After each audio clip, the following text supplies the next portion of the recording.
ដៅត្រជាងនៅបន្តិចស្រែកបាំងព្រឹកនេះគឺបងជិលណាំងទើបឆ្លៀតទៅហាត់ប្រាណខាងក្រៅបើញ៉ាំបបរត្រជាងគឺក្រពះអូនធ្វើតុងរឹកឡើងមិនតន់លប់មុងអូននឹកឃ្លានតែបបរក្ដៅបើអត់មានប្តីម្នាក់នេះអ្នកណាគេធ្វើឲ្យទៅញាក់មិនតន់កែងគៀវហៅរកតែមេឃភ្លឺអីមិនតន់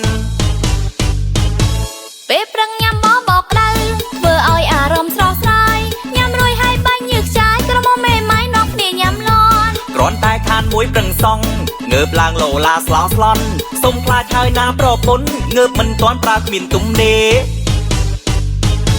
មានប្តីទំលាប់ប្រើខ្លាំងកាត់សាញ់កុំឲ្យចំបែងបើមិនឲ្យប្រើប្តីឯងឬចង់ឲ្យខ្ញុំប្រើប្តីគេទៅបងសុំចាញ់ហើយប្រកែកមិនឈ្នះអូនទេប្រពន្ធបងគឺពូកែប្រើប្តីលេខ1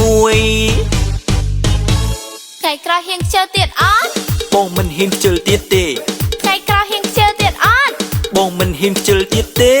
បើសិនថ្ងៃក្រោយខ្ជិលទៀតបងឲ្យអូនវាយអូនជីថ្ងៃក្រោយហ៊ានខ្ជិលទៀតអត់និយាយតែពាក្យតែ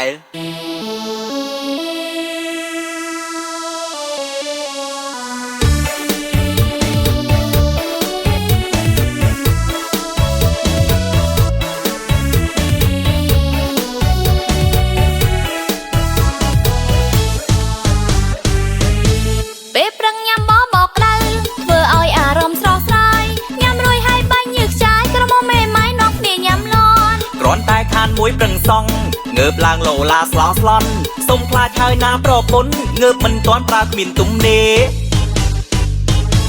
មានប្តីទំលាប់ប្រើខ្លាំងកាត់សាញ់កុំឲ្យចំបែងបើមិនឲ្យប្រើប្តីឯងឬចង់ឲ្យខ្ញុំប្រើប្តីគេ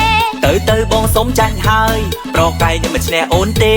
ប្រពន្ធបងគឺពូកែប្រើប្តីលេខ1ថ្ងៃក្រោយហ៊ានខ្ជិលទៀតអត់បងមិនហ៊ានខ្ជិលទៀតទេថ្ងៃក្រោយហ៊ានខ្ជិលទៀតអត់បងមិនហ៊ានខ្ជិលទៀតទេបើសិនថ្ងៃក្រោយខ្ជិលទៀត